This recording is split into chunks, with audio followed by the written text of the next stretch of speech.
எல்லாருக்கும் வணக்கம். நான் தான் உங்க விமல் வர்மன் பேசுறேன். படிச்சுட்டு இருக்கிற வன்னியர் சமூகத்துடைய மாணவ மாணவிகளுக்கு ஒரு பெரிய வேண்டுகோள். நீட்டை எதிர்க்கிறோம், வாங்க நம்ம போராடலாம் அப்படின்னு சொல்லிட்டு எவனாவது உங்களை கூப்பிட்டா அந்த போராட்டத்துக்கு போகாதீங்க. ஏன் இதை சொல்றோம் அப்படின்னா, டெல்லியில ஜந்தர் மந்தர்ன்ற பார்த்தீங்கன்னா ஒரு இடத்துல இந்த காக்ரோச் ஜனதா பார்ட்டி அப்படின்னு பார்த்தீங்கன்னா ஒரு தற்கொலை கூட்டம் தேசத்துக்கு எதிரான பார்த்தீங்கன்னா என்னென்ன கருத்துக்களையும் தேசத்துல பார்த்தீங்கன்னா எப்படியெல்லாம் பார்த்தீங்கன்னா பிரச்சனைகளை உருவாக்கலான்ற பேர் வழியில பலவிதமான வேலைகளை பார்த்துட்டு இருக்கிறானுங்க. நீட் வினாத்தால் பார்த்தீங்கன்னா கசிவுக்காக நாங்கள் போராடன்ற பேர்ல அவனுக்கு முன்வைக்கிற பார்த்தீங்கன்னா விஷயங்கள் எல்லாம் பயங்கரமா இருக்கு. அதாவது ஆர்டிகல் பார்த்தீங்கன்னா 370 பார்த்தீங்கன்னா நீங்க ரத்து பண்ணணும். அப்புறம் பார்த்தீங்கன்னா இப்போ 2 நாட்களுக்கு முன்னாடி பார்த்தீங்கன்னா FRCA அப்படின்னு சொல்லிட்டு ஒரு ஆர்டிகல் பார்த்தீங்கன்னா போடுறதுக்காக இருந்தாங்க. அதை பார்த்தீங்கன்னா ரத்து பண்ணணும். இன்னொரு பக்கம் அப்புறம் தீவிரவாதிகள்லாம் நிறைய பேர் இருக்கானுங்க. அந்த தீவிரவாதிகள்லாம் பார்த்தீங்கன்னா ரிலீஸ் பண்ணணும் அப்படின்ற கோரிக்கையை பூரா பார்த்தீங்கன்னா வச்சுக்கிட்டு திரியிறானுங்க. இந்த காக்ரோச் ஜனதா பார்ட்டி அப்படின்னு சொல்லப்படுகின்ற இந்த 1ஆம் நம்பர் பார்த்தீங்கன்னா தேச துரோக கூட்டம். இந்த கூட்டத்தை பார்த்து பார்த்தீங்கன்னா இங்க தமிழகத்திலேயே பார்த்தீங்கன்னா திமுக அனுதாபிகளா இருக்கிறவனுங்க, அப்புறம் பார்த்தீங்கன்னா இடதுசாரிகள் அப்படின்னு பார்த்தீங்கன்னா ஒரு தற்கொலை கூட்டம் ஒன்று இருக்கு, அப்புறம் கம்யூனிஸ்ட் தற்கொலை கூட்டம் ஒன்று இருக்கு. இந்த கூட்டம் எல்லாம் பார்த்தீங்கன்னா ஒன்னா சேர்ந்து நாங்கெல்லாம் போராட போறோம் அப்படின்னு சொல்லிட்டு பல இடங்கள்ல பார்த்தீங்கன்னா அறிவிப்புகளை கொடுத்துட்டு இருக்கிறாங்க. இங்க இருக்கிற பார்த்தீங்கன்னா ஸ்டூடெண்ட்ஸ் பார்த்தீங்கன்னா மூளைச்சலவை பார்த்தீங்கன்னா செய்வதற்கான எல்லா வேலையிலும் பார்த்தீங்கன்னா ஈடுபட்டு இருக்காங்க. புரியுதுங்களா? ஸோ அந்த விஷயத்த படிச்சிருக்கிற வன்னிய மாணவியர் பார்த்தீங்கன்னா தெல்ல தெளிவா பார்த்தீங்கன்னா புரிஞ்சுக்கணும். இவனுங்களை நம்பி எங்கேயாவது பார்த்தீங்கன்னா நீட்டை பார்த்தீங்கன்னா எதிர்க்கலாம், வா மச்சான் வாங்க போலாம் அப்படின்னு பார்த்தீங்கன்னா கூப்பிட்டா இந்த நாய்களை பார்த்தீங்கன்னா கூப்பிடுற எந்த ஒரு நாய்களையும் நம்பாதீங்க, அவனுக்கு பின்னாடி போகாதீங்க. ஏன் இதை சொல்றேன் அப்படின்னா, இந்திய அளவுல பார்த்தீங்கன்னா 12வது இடத்தையும் தமிழக அளவுல பார்த்தீங்கன்னா முதல் இடத்தையும் பார்த்தீங்கன்னா பிடிச்சிருக்கிற இந்த வருஷத்தோட பார்த்தீங்கன்னா நீட் பார்த்தீங்கன்னா எழுதி பாஸ் பண்ணியிருக்கிற ஒரு மாணவர் வன்னியர் சமூகத்தை சார்ந்தவர்.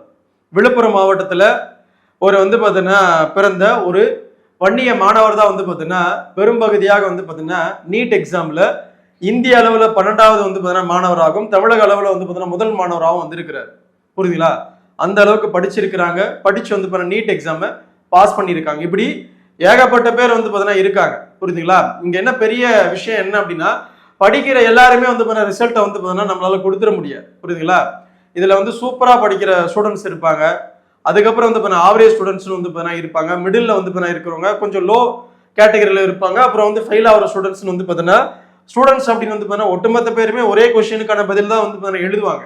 ஆனா அந்த எழுதல்ல பார்த்தீங்கன்னா தேர்வுல பார்த்தீங்கன்னா யார் பெரும்பகுதியாக வெற்றி பெறாங்கன்றது தான் இங்க பெரும்பகுதியான பார்த்தீங்கன்னா விஷயமே. ஏன்னா இந்த நீட் எக்ஸாம் பார்த்தீங்கன்னா எழுதுற எல்லா மாணவ மாணவியருமே பார்த்தீங்கன்னா சூப்பர் ஸ்டூடெண்ட்ஸ் அப்படின்னு நம்மளால சொல்ல முடியாது. புரியுதுங்களா? அவங்க பேரண்ட்ஸோடைய பார்த்தீங்கன்னா ஃபோர்ஸால பார்த்தீங்கன்னா நீட் எக்ஸாம்ஸ் எழுதலாம், இல்ல பார்த்தீங்கன்னா மருத்துவ கனவுக்கு பார்த்தீங்கன்னா சுத்தமா பார்த்தீங்கன்னா அவங்களுக்கு எந்த ஒரு ட்ரீமே இல்லாம பார்த்தீங்கன்னா பேரண்ட்ஸ் சொல்றாங்கன்ற விஷயத்துல கூட பார்த்தீங்கன்னா அந்த எக்ஸாம்ஸ் அவங்க எழுதலாம், என்னவோ பண்ணலாம். புரியுதுங்களா?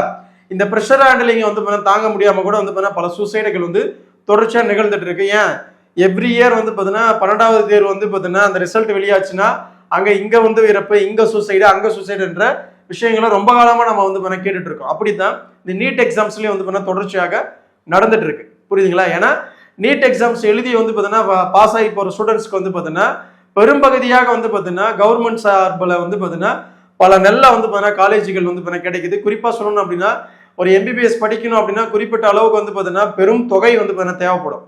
அந்த தொகை இல்லாம நீட் எக்ஸாம்ஸ் பாஸ் பண்ணி போற ஸ்டூடெண்ட்ஸ்க்கு பார்த்தீங்கன்னா பெரிய வாய்ப்பு அமையுது அப்படின்றது இங்க இருக்கிற பணக்கார பார்த்தீங்கன்னா பேரண்ட்ஸ்க்கு மிகப்பெரிய ஒரு நெருக்கடியா இருக்கு. ஏன்னா அவங்க கிட்ட பணம் இருக்கு, பணம் கொடுத்து அவங்களால ஈஸியா பார்த்தீங்கன்னா ஒரு மெடிக்கல் சீட்டை அலாட் பண்ணிக்க முடியும். அந்த அலாட்மெண்ட் பார்த்தீங்கன்னா இந்த நீட் எக்ஸாம் எல்லாம் தடைப்பட்டிருக்கு. அதனால இவங்க பலவிதமான வேலைகளை ஈடுபட்டு தான் இப்படி இந்த காக்ரோச் ஜனதா பார்ட்டி அப்படின்னு சொல்லப்படுகின்ற இந்த 1ஆம் நம்பர் பொறுக்கி கூட்டம், 1ஆம் நம்பர் தேச துரோக கூட்டம் பார்த்தீங்கன்னா பலவிதமான வேலைகளை பார்த்துட்டு இருக்கிறானுங்க. நீட் எக்ஸாமுக்கு பார்த்தீங்கன்னா வினாத்தாள் கசிவுக்காக நாங்க போராடுறோம் அப்படின்னு சொல்லிக்கிட்டு 370 ஆர்டிகல் பத்தி பேசுறானுங்க, ராம் மந்திர் அதாவது ராமர் கோயிலை பத்தி பேசுறானுங்க. இதெல்லாம் பேச வேண்டிய எந்த அவசியம் இவங்களுக்கு ஏற்படுதுன்னே தெரியல. ஸோ அப்போ இவனுங்களை நம்பி இவனுங்களுடைய போராட்டத்தை நம்பி எந்த ஒரு வன்னிய மாணவ மாணவியர்களும் கூட போகாதீங்கன்னு சொல்லிட்டு தான் வன்னியர் சமூகத்தின் சார்பாக இந்த நேரத்தில் விமலவர்மன் சொல்லிக்க கடமைப்பட்டிருக்கேன். புரியுதுங்களா? படிக்கிற பசங்க ஒழுங்கா படிங்க, ஒழுங்கா படிச்சு வந்து நல்லா வந்து ஒரு ரிசல்ட்டை வந்து எடுங்க. அதுதான் உங்களுடைய வேலை. புரியுதுங்களா? இந்த மாதிரி தற்கொலை கூட்டம் பூரா வந்து கூப்பிட்டுச்சுன்னா போராட்ட களத்துக்கு போகாதீங்க. புரியுதுங்களா? இவனுங்களால எந்த ஒரு போராட்ட களத்தையும் வந்து பார்த்தீங்கன்னா சரியாக நடத்த மாட்டேன்னு இவனுக்கு சரியான போராட்டத்தையும் இவனுக்கு அறிவிக்கிறது கிடையாது. அது வேற கதை. புரியுதுங்களா? ஏன்னா இங்க நீட் தேர்வால வந்து பார்த்தீங்கன்னா அனிதா வந்து சூசைட் பண்ணிக்கிட்டா அப்படின்னு வந்து சொல்லப்படுற பலருடைய வாயும், விழுப்புரத்துல வந்து பார்த்தீங்கன்னா கீர்த்தனா அப்படின்ற வந்து பார்த்தீங்கன்னா ஒரு வன்னிய மாணவியை வந்து பார்த்தீங்கன்னா இப்படிதான் ஒரு சூசைடு வந்து பார்த்தீங்கன்னா நடந்தது அப்படின்னு பெரும்பகுதியை அவனுமே பேச மாட்டேங்கிறான். புரியுதுங்களா? ஸோ அதனால இங்க அனைத்துமே வந்து பார்த்தீங்கன்னா ஏதோ ஒரு நோக்கத்தோட தான் வந்து பார்த்தீங்கன்னா செயல்படுது. அந்த நோக்கத்துக்காக உங்களை வந்து பார்த்தீங்கன்னா ஸ்டூடெண்ட் அப்படின்னு வந்து பார்த்தீங்கன்னா அந்த பேர் வழிகளை எவனாவது வந்து பார்த்தீங்கன்னா கூப்பிட்டான் அப்படின்னா இந்த போராட்ட காலத்துக்கு போகாதீங்க போகாதீங்க போகாதீங்க. நீட் எக்ஸாம்ஸ் வந்து பார்த்தீங்கன்னா என்ன மாதிரி வந்து பார்த்தீங்கன்னா ரெகுலேட் பண்ணணும் அப்படின்னு கவர்மெண்ட் வந்து பார்த்தீங்கன்னா பார்த்துக்கும். ஸோ இதை வச்சு வந்து பார்த்தீங்கன்னா எவனாவது உங்களுக்கு போராட்ட காலத்துக்கு இங்கே தமிழகத்தில் வன்னிய மாணவிகளை கூப்பிட்டானுங்கன்னா போகாதீங்க போகாதீங்க, அவ்வளோதான் சொல்ல முடியும். போகி வந்து பார்த்தீங்கன்னா ஏதாவது வழக்கு வாங்கி வந்து பார்த்தீங்கன்னா உங்களுடைய வாழ்க்கையை வந்து பார்த்தீங்கன்னா சீரழிச்சுக்காதீங்க. வன்னியர்கள் வந்து பார்த்தீங்கன்னா தெள்ள தெளிவாக இருக்கணும் அப்படின்னு, வன்னிய மாணவியர் வந்து தெள்ள தெளிவாக இருக்கணும் அப்படின்னு மீண்டும் மீண்டும் வந்து பார்த்தீங்கன்னா ஒரு கோரிக்கையை இந்த காணொலி மூலமாக விமல்வர்மன் வச்சுக்க கடமை பட்டிருக்க.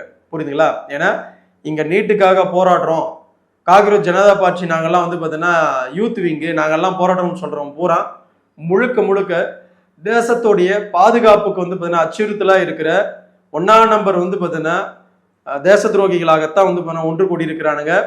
அவனுங்களை நம்பி வந்து பார்த்தீங்கன்னா நீங்கள் போராட்ட காலத்துக்கு போகக்கூடாது அப்படின்னு மீண்டும் மீண்டும் சொல்ல கடமை பட்டிருக்க. நன்றி, வணக்கம். அடுத்து ஒரு நல்ல காணொலியில் உங்களை நான் சந்திக்கிறேன்.